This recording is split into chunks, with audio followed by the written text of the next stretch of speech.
నీ పిచ్చి గాని నీ ఓట్లు ఎవడో వేసేసి ఉంటాడు. ఎక్కడికి వెళుతున్నావు? కొంపకి. ఓటేసావా? వేయలే. ఎందుకు వేయలేదు? ఆల్రెడీ నా ఓటు ఎవడో వేశాడు గనక. ఇప్పుడు నువ్వేం చేద్దాం అనుకుంటున్నా? ఏం చేస్తామయ్యా, నోరు ముసుకుని పోతున్నా. టెండర్డ్ ఓటు వేయచ్చుగా. టెండర్డ్ ఓటా అంటే? నీ గ్యాస్ కార్డు ఉందా? లేదు. రేషన్ కార్డు ఉందా? లేదు. బ్యాంక్ కార్డు ఉందా? లేదు. డ్రైవింగ్ లైసెన్స్ ఉందా? లేదయ్యా అంటుంటే అవన్నీ ఉంటే ఏంటంట? వీటిలో ఏ ఒక్కటున్నా కూడా నువ్వు టెండర్డ్ ఓటు వేయొచ్చు. వేస్తే మాత్రం కౌంటింగ్ చేస్తారా పెడతారా? చెయ్యరు. కానీ దానివల్ల ఈ బూత్ లో రిగ్గింగ్ జరిగిందన్న విషయం తెలుస్తుంది. మనం రీపోలింగ్ కూడా డిమాండ్ చేయొచ్చు. రేషన్ కార్డు తెచ్చుకుంటే పోద్ది. బయలుదేరు. ఏ పోలింగ్ బూత్ లోనైనా టెండర్డ్ ఓట్లు 2% మించి పోలైతే మళ్లీ రీపోలింగ్ జరపమని రాష్ట్ర ఎన్నికల సంఘం ఆదేశించింది. దొంగ ఓట్లకి నిరాశ పడకండి. వెళ్లి టెండర్డ్ ఓట్లు వేసి రీపును కోరండి.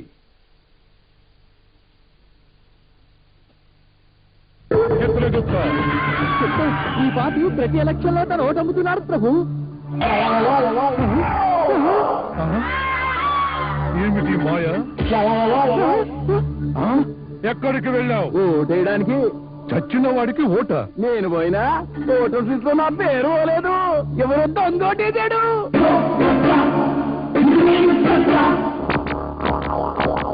ఏ పోలింగ్ బూత్ లోనైనా టెండర్డ్ ఓట్లు 2% మించి పోలైతే మళ్లీ రీపోలింగ్ జరపమని రాష్ట్ర ఎన్నికల సంఘం ఆదేశించింది. దొంగ ఓట్లకి నిరాశ పడకండి.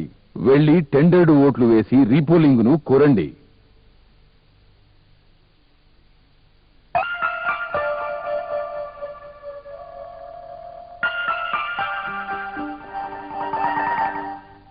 మోటారు గేలంల కొద్దీ నీళ్లు తోడుతుంది, కానీ మనకొక చుక్క కూడా రాదేమిటి?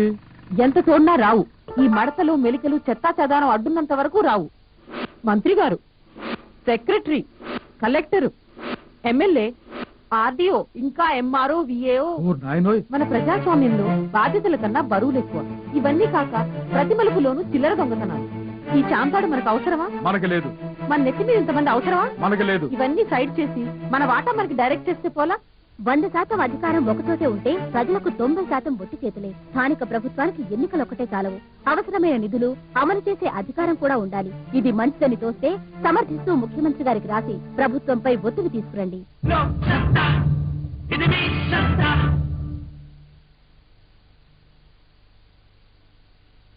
ఈ మురికి మహాసామ్రాజ్యానికి ఈ పందే మహారాజు. ఎందుకొచ్చావు? నాకు ఆరోగ్యం బాగుండలేదు. అయితే పశువుల ఆసుపత్రికి పో. ఏ, ఇది పశువుల ఆసుపత్రి కాదా? కాదు, ఇది మనుషులది. ప్రభుత్వ ప్రాథమిక ఆరోగ్య కేంద్రం. మా తాత ముత్తాతల నుండి మాకు ఇది విశ్రాంతి కేంద్రం. మన డబ్బులతో కట్టిన ఆసుపత్రులు కుప్పతొట్లుగా మారాయి. ఈ పరిస్థితిని మార్చగల సత్తా మీలోనే ఉంది. స్థానిక సంస్థలకు నిర్ణయాధికారం ఇస్తే ఇటువంటి స్థానిక సమస్యలకు పరిష్కారం లభిస్తుందని ప్రభుత్వానికి తెలియజెప్పండి. లోక్ సత్తా మీకు తోడుగా ఉంటుంది.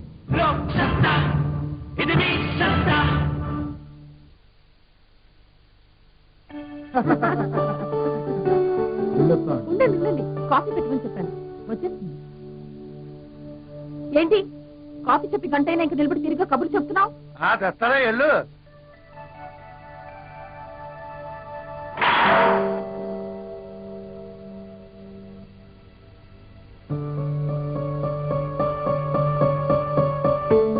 ఏంటి కాఫీ పెట్టమంటే టీ పెట్టావు? తాగితే తాగు, లేకపోతే మానే. పోనీ అదేనా? వాటి రికార్డు ఇస్తావేంటి? పాలు అయిపోయినాయి. అదేంటి, అతను నీ వంటవాడే కదా?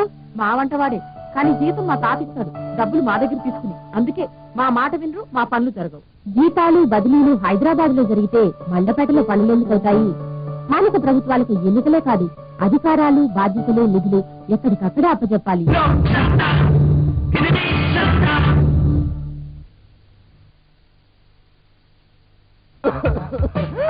ప్రభుత్వ ఆసుపత్రిలో ఎవరబ్బా దగ్గుతున్నారు?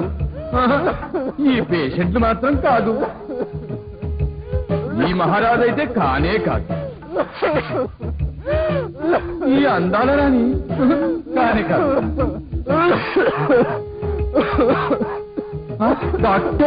డాక్టర్కే మందు లేదు. ఈ ప్రభుత్వ ఆసుపత్రి ప్రజలకేం మందులిస్తుంది?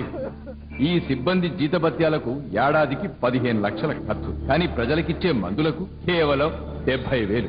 ఈ పరిస్థితిని మార్చగల సత్తా మీలోనే ఉంది. స్థానిక సంస్థలకు నిర్ణయాధికారం ఇస్తే ఇటువంటి స్థానిక సమస్యలకు పరిష్కారం లభిస్తుందని ప్రభుత్వానికి తెలియజెప్పండి.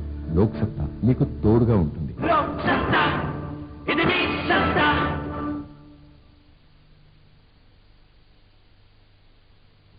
మా తాతని పిచ్చి ఎక్కడో కొండ మీద ఉంటాడు, కాని మా పెరట్లు చెట్టు మీద కూడా తందే పెత్తనం. కోట్లు కుమ్మరించి లెక్కలింత మందిని ఎక్కాడు మాకు ఫలం ఇవ్వడానికి.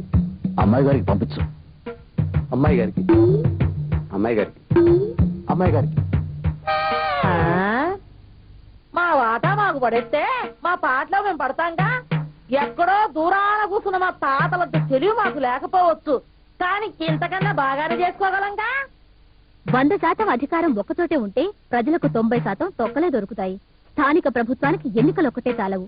అవసరమైన నిధులు అమలు చేసే అధికారం కూడా కావాలి. ఇది మంచిదని తోస్తే సమర్థిస్తూ ముఖ్యమంత్రి గారికి రాసి ప్రభుత్వంపై ఒత్తిడి తీసుకురండి.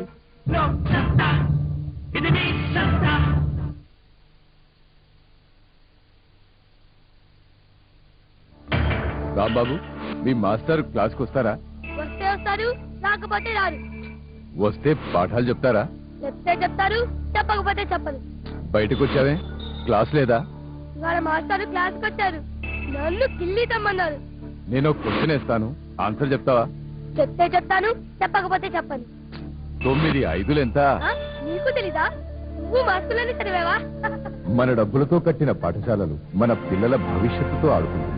ఈ పరిస్థితిని మార్చగల సత్తా మీలోనే ఉంది. అవసరం ఎవరికుందో అధికారం వాళ్లదై ఉండాలి. అప్పుడే ఈ భవనాలు నిజమైన విద్యాలయాలుగా మారుతాయని ప్రభుత్వానికి తెలియచెప్పండి. లోక్సత్తా మీకు తోడుగా ఉంటుంది.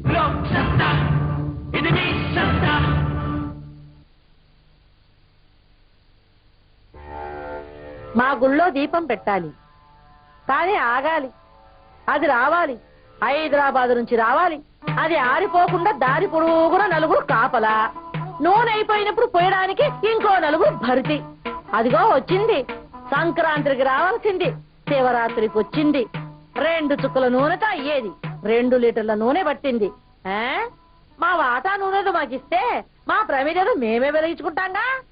100% అధికారం ఒక్కచోటే ఉంటే ప్రజలకు 90% ఆముదమే. స్థానిక ప్రభుత్వానికి ఎన్నికలు ఒక్కటే చాలవు. అవసరమైన నిధులు అమలు చేసే అధికారం కూడా ఉండాలి. ఇది మంచిదని తోస్తే సమర్థిస్తూ ముఖ్యమంత్రి గారికి రాసి ప్రభుత్వంపై ఒత్తిడి తీసుకురండి.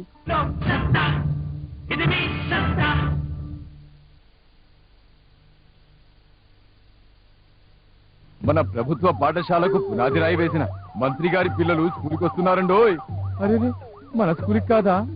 స్కూలు శాంక్షన్ చేసిన కలెక్టర్ గారి పిల్లలు స్కూల్కి వస్తున్నారండోయ్. అరే ఈ స్కూల్కి కాదా? మన స్కూల్ ఇన్స్పెక్ట్ చేసే డిఓ గారి పిల్లలు స్కూల్కి వస్తున్నారండోయ్. మీరు మన స్కూల్కి కాదా? ఈ స్కూల్ పిల్లలకు పాఠాలు చెప్పే టీచర్ అమ్మ పాప స్కూల్కి వస్తుందండోయ్. అరే ఆవిడ మన స్కూల్కి కాదా? పెత్తనం చెలాయించే వాళ్ళు పిల్లల్ని ఈ స్కూల్ కి పంపడం లేదు. ఈ స్కూల్ కి పిల్లల్ని పంపే వాళ్లకు పెత్తనం లేదు. ఈ పరిస్థితిని మార్చగల సత్తా మీలోనే ఉంది. అవసరం ఎవరికుందో అధికారం వాళ్లదై ఉండాలి. అప్పుడే ఈ భవనాలు నిజమైన విద్యాలయాలుగా మారుతాయని ప్రభుత్వానికి తెలియచెప్పండి. లోక్సత్తా మీకు తోడుగా ఉంటుంది.